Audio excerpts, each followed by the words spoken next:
Welcome to part 3 of the Nugget Corolla build. Today we're going to be focusing on some engine maintenance for the 4AGE. I've got some engine mounts here. I'm going to do a bit of a mod to those. Got some axle seals, engine seals, timing kit, spark plugs, things of that nature. So we're just going to run through the engine today. We'll give it a good clean as well, get it all prepped and ready to throw back into the sedan.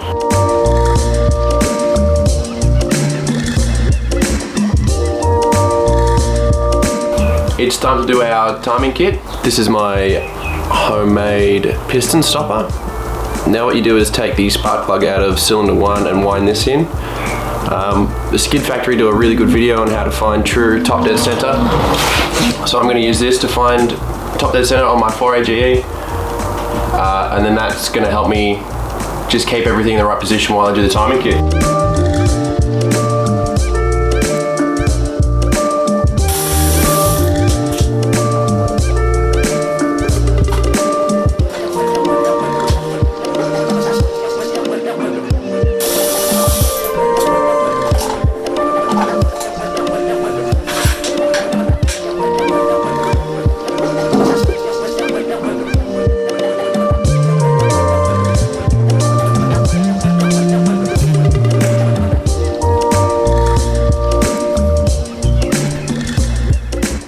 Alright, so we've taken the valley cover off here. There's a bit of oil down in here as well. So we'll just mop that up, and then now that we've got access to our spark plugs, we can pull one out and find top dead center.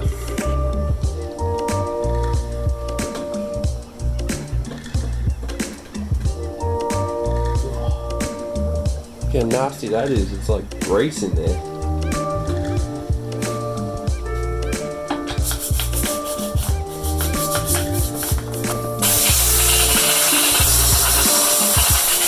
Alright, I've cleaned out in here. That's just going to stop anything from falling into the cylinder bores when we pull the spark plugs out.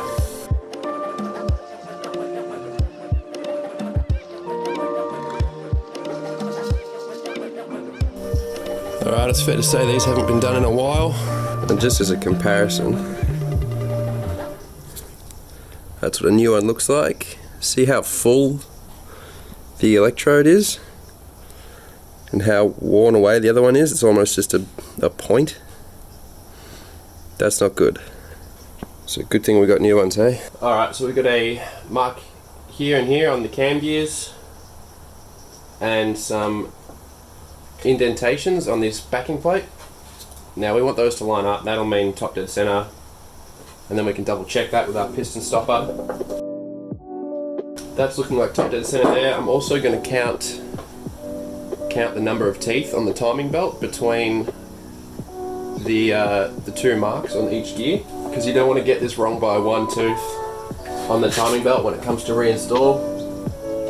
So we've got 1, 2, 3, 4, 5, 6, 7, 8, 9, 10, 11, 12, 13. So 13 teeth in between.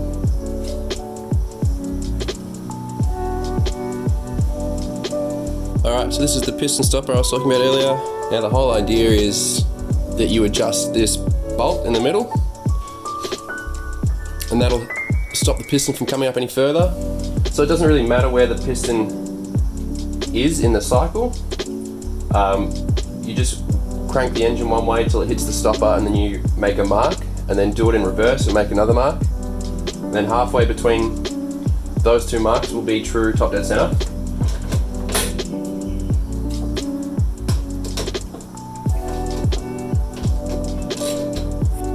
Alright, that just popped the welds on my piston stopper,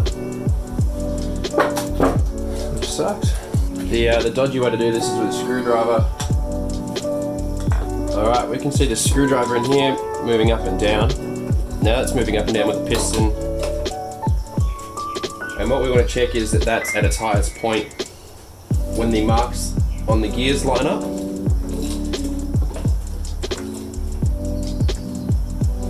So according to the gears, that's top dead center, and the screwdriver confirms that as well. Alright, now we know we're at top dead center, we can confidently pull off the gears to do the seals behind the gears, the cam seals. And we can pull off this harmonic balancer as well. That'll give us access to take that plate off.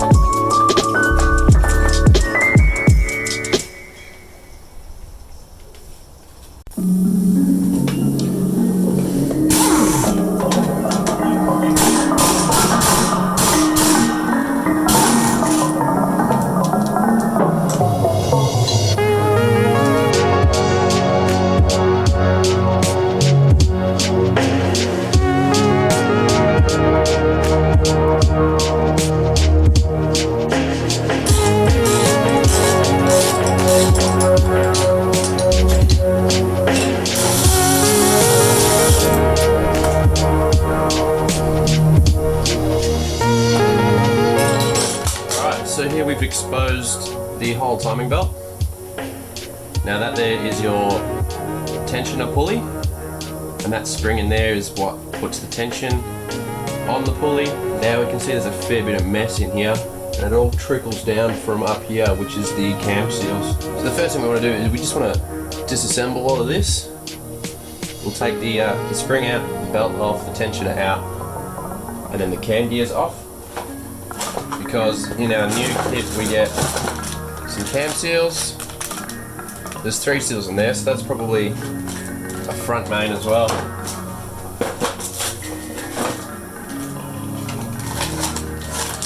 We get a new pulley and a new spring.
Alright, I obviously mangled the gear trying to get it off, but look at all that rust.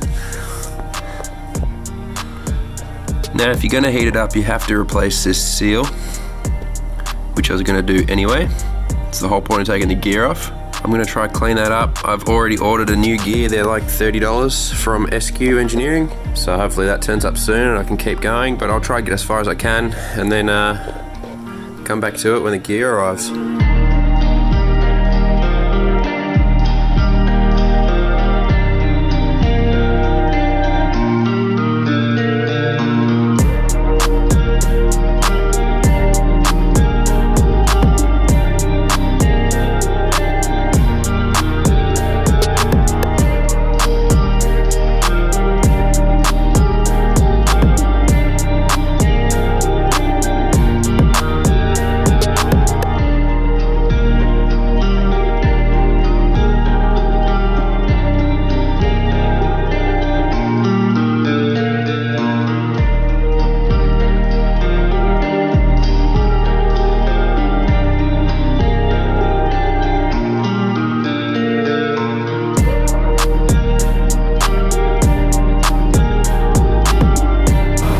Alright, by the looks of things, this engine's had a pretty hard life, so there's lots of carbon deposits and build up, but we can clean that up a little bit.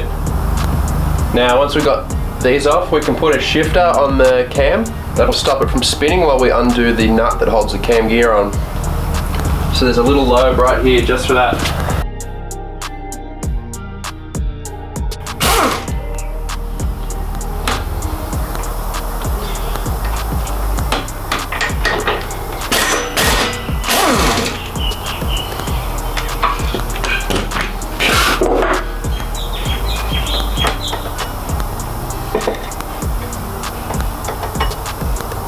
Now we can take this backing plate off.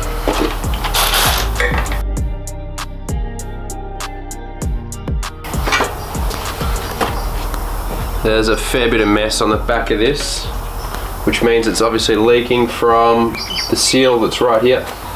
I'm going to put the covers back on just to keep out any debris, and also I can clean this up and it'll stop anything getting in.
Alright, that's it for today. It's getting dark, so I've given the engine a good clean. I've done the axle seals, I've done the front main seal, I've done the cam seals.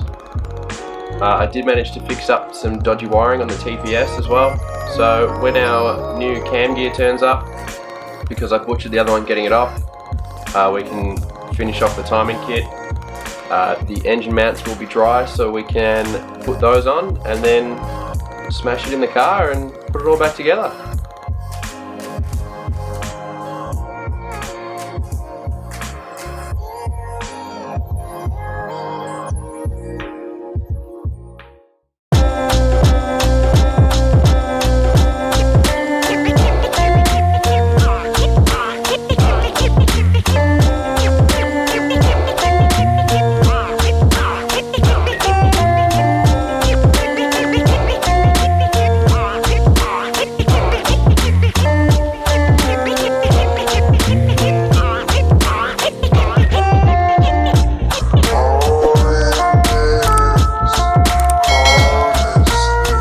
Picking up where we left off, I've got a new timing belt gear.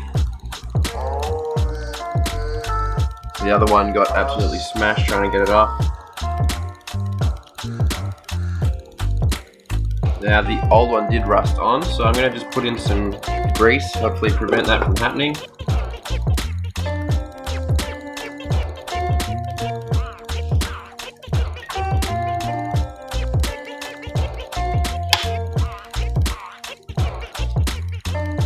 Much better. So we got our new timing belt here.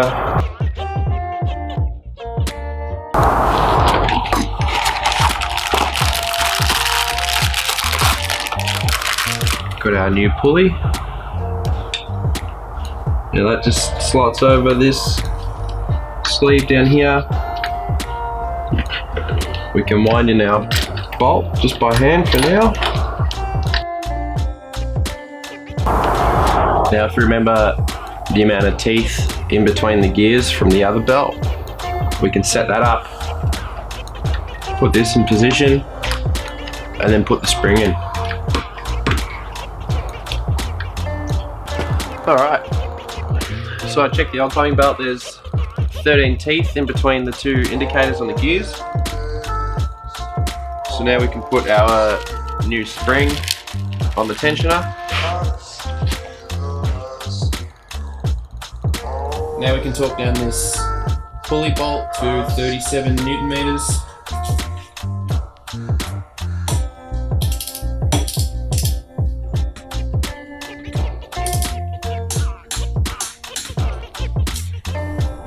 torque to spec, we can put our engine mount bracket back on.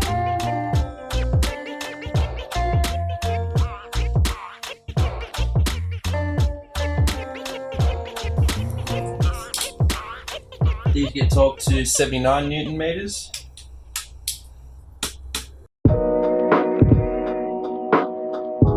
Now we should be ready to put our covers back on. Don't forget your little plate here first.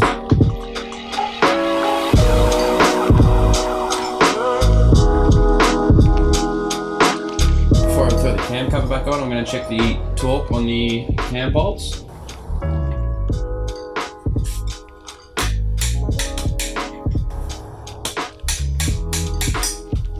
Those get it done up to 46 Newton meters. Now we can throw this cover back on.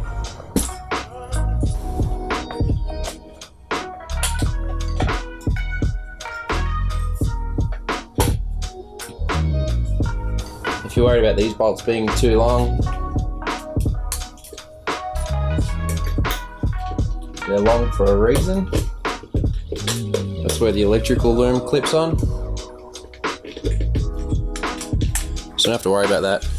Now we can put the freshly painted rocker covers back on and change the gaskets for those. Before you chuck the covers back on, just clean up any oil around where the gasket seats. Alright, once you're confident everything's clean, get some black RTV. Now you just want to put this on those sharp right angle corners. Not much, just a little bit. Same again.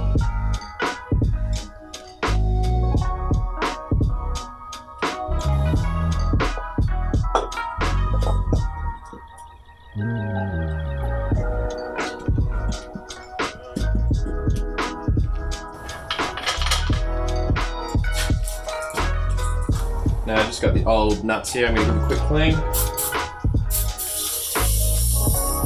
I got some brand new washers as well, which will seal these threads.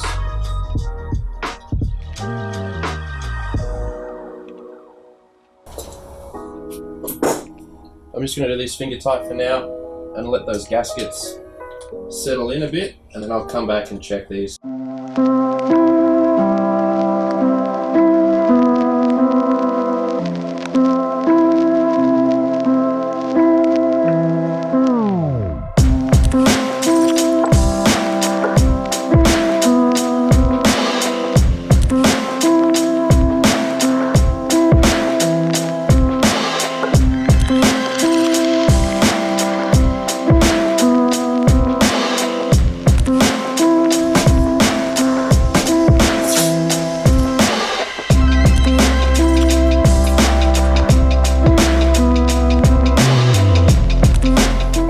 Throw the cover on to cover up the spark plug valley. I'm going to sand back the paint on the lettering.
Alright, now we're back to the front of the engine. We can put the main crank pulley back on, and then we can put our water pump pulley back on as well.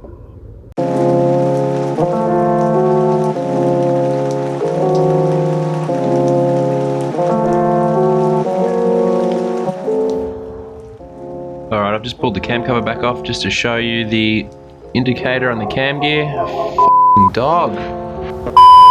Now the main pulley's back on, we can see the notch in the pulley lines up with the 0. That means the timing is set to 0, which is what we want. Because if we come up here, we can see that the indicator on the cam gear lines up with the marking on the back. Same with this one. So we know our engine is timed correctly, and we've got 13 teeth. 1, 2, 3, 4, 5, 6, 7, 8, 9, 10, 11, 12, 13 in between these two dots, which is what we counted when we took it off. So that's how we know we've done it correctly.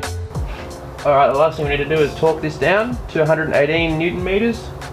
Now I've never done this before, but I've got the strap through the pulley and the engine mount. Hopefully that'll stop this from spinning while I tighten it.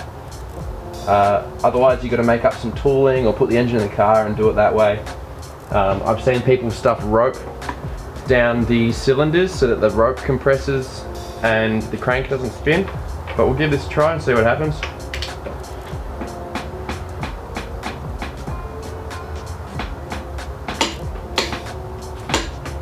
There we go.